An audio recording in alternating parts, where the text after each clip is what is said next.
Então, o investidor que ainda é um investidor que está amadurecendo, né? A gente chegou a superar a marca de 2 milhões de CPFs investindo em fundo imobiliário, mas a gente pega boa parte disso, tem uma jornada de 1 ano e meio, 2 anos, se muito, no mercado de fundos imobiliários. Então, uma parte boa dessa turma está sendo batizada nesse cenário de juro elevado, carregando fundo imobiliário na carteira. E aí, você junta a tudo isso que está acontecendo, um perfil de investidor que ainda não é aquele perfil que monta estruturalmente uma posição diversificada, tendo renda fixa, tendo ações, tendo fundo imobiliário, se expondo ao exterior também. Ainda, infelizmente, é um investidor que fica procurando bola da vez. Então, quando você vê uma Selic em 13,75, o bola da vez é o CDI. E aí a gente vê, infelizmente, ainda que o número de CPF seja crescente, você vê uma migração de patrimônio de investidor indo para esse CDI, principalmente porque a nebulosidade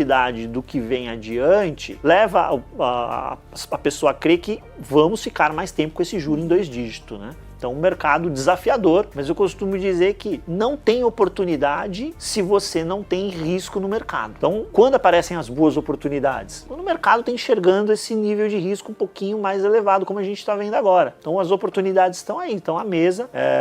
Eu diria que, inclusive, hoje a gente tem a chance de montar um bom portfólio de fundos imobiliários em preços, em condições muito melhores do que no último ciclo. Que a gente tem um carrego de renda hoje que não era o carrego de renda que a gente tinha no último ciclo.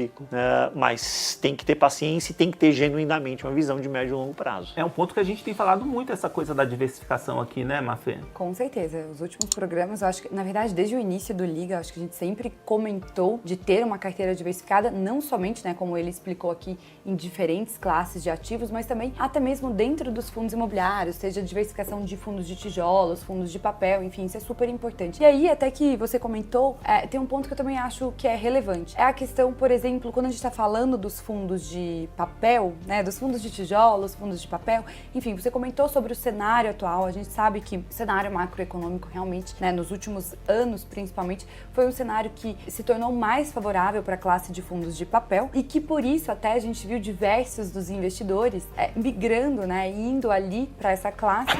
E, de repente, a gente começou a perceber que essa classe estava até sendo negociada em diversos momentos com ágio.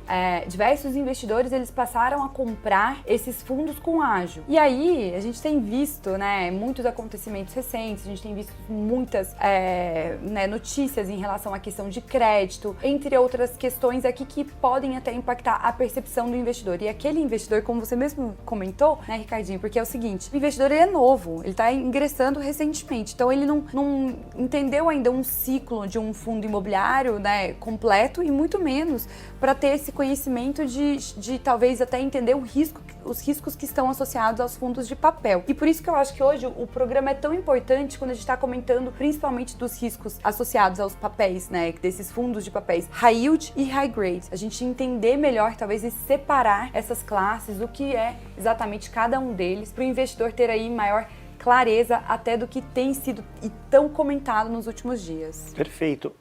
Neste ponto específico de diversificação dentro de fundo imobiliário, a gente precisa lembrar qual é a natureza de cada um desses 2 primeiros componentes que você muito bem citou, Mafê. Você tem um fundo de tijolo e você tem um fundo de papel. No fundo de tijolo, você é sócio daquele ativo ou daquele conjunto de ativos que está ali dentro do fundo. E no fundo de papel, você é credor de uma dívida. Então a natureza é diferente.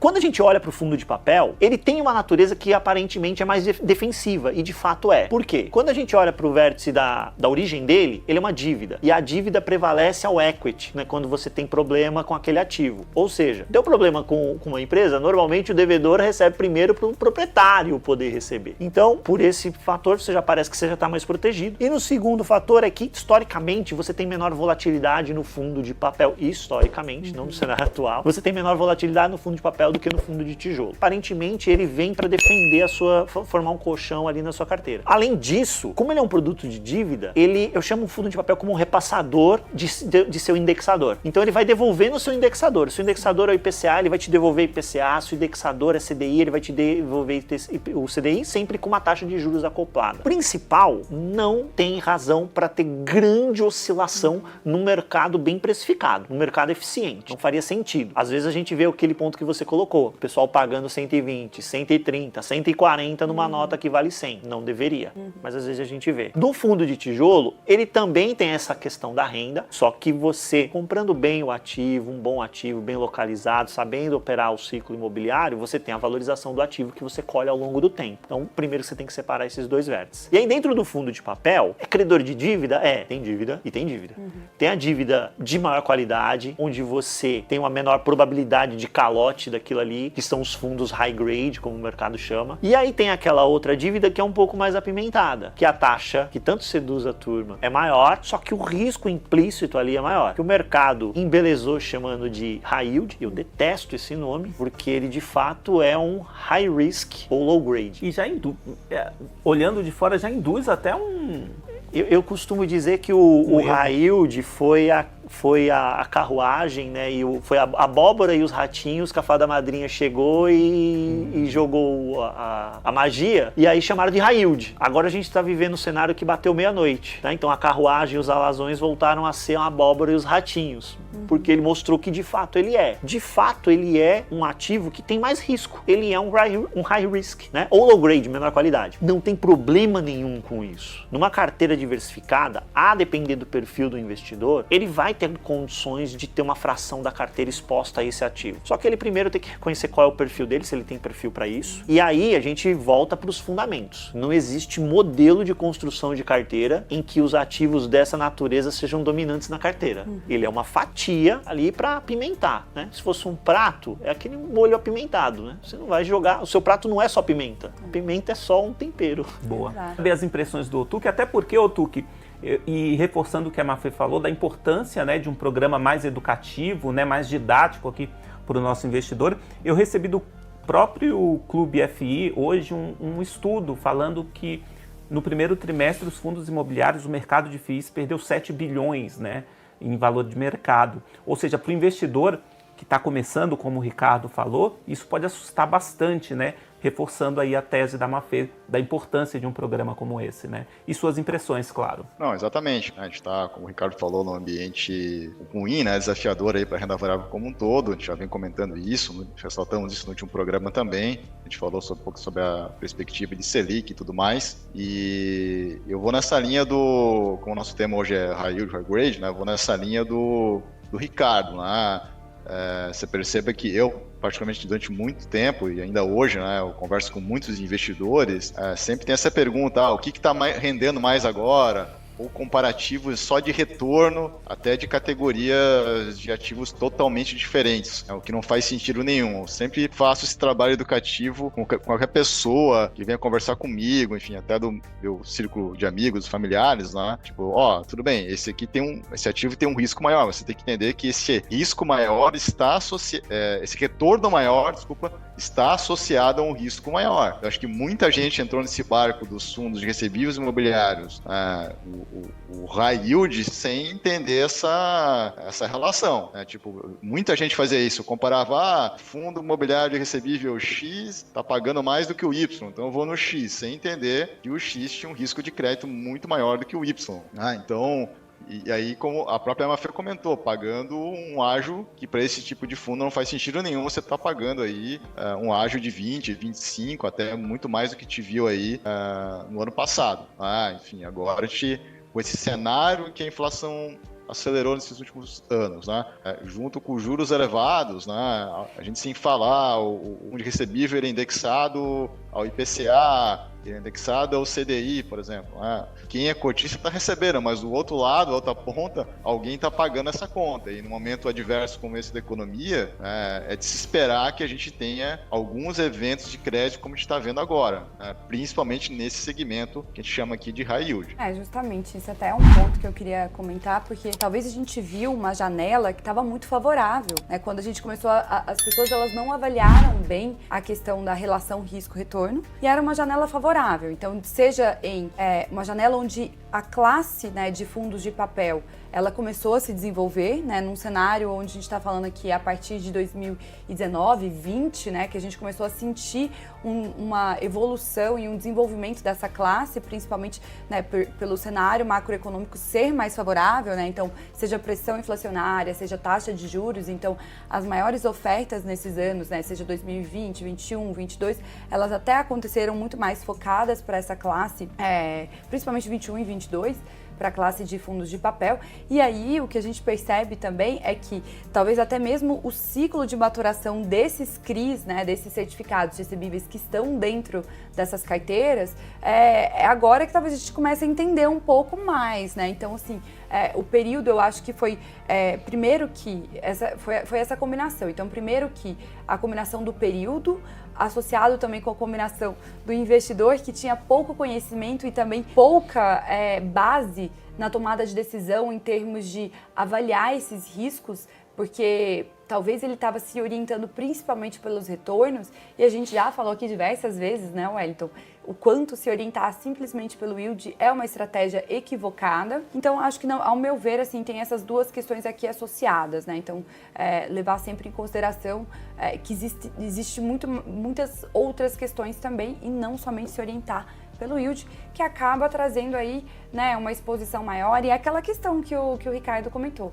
Poxa, você está colocando talvez pimenta demais aí na sua carteira, né? Então, avaliar isso. Nesse ponto do cenário macroeconômico, a gente precisa voltar na origem, né, de algumas coisas que a gente está começando a colher agora. Então, a gente tinha um cenário ali de juro mais controlado, vamos pegar até mesmo pré-pandemia. Você tinha um cenário de taxa Selic mais baixa, a inflação ali rondando próximo à meta. Isso naturalmente estimulou o mercado de CRIs, onde inclusive os tomadores de crédito se sentiram mais confortáveis em se financiar por esse instrumento. Por quê? Porque quando ele colocava no plano financeiro dele a utilização daquele recurso naquelas taxas, parava em pé.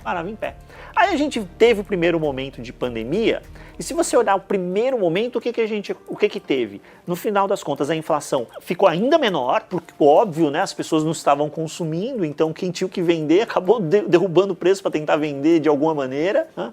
E qual foi o remédio do Banco Central? Diminuir ainda mais o juro. Então o Selic veio para 2%. O que estava bom, né? O plano que parava de pé, nesse cenário, então, nossa senhora, o plano ficava maravilhoso, a rentabilidade ficava linda, dava até para tomar um pouquinho, com a taxa um pouquinho maior. Então podia ser um CDI mais alguma coisa, ou um IPCA mais alguma coisa, porque o CDI e o IPCA estavam dormindo ali, não machucava o negócio do tomador de crédito. Mas aí a gente colheu o resultado de todo esse represamento, tanto de juro quanto de inflação. Aí a inflação veio. No primeiro momento, quando ela veio, os devedores conseguiram ainda fazer frente às suas obrigações. Tanto é que a gente criou esse cenário onde tinha CRI pagando 2% ao mês. 2% ao mês. Que isso isento de imposto de renda, vamos parar e pensar num fundo que rendeu aí 20% em 12 meses. A gente teve esse cenário em dividendos, fundos que pagaram 20% em 12 meses. Agora, vamos voltar e olhar, bem, tem alguém devendo isso.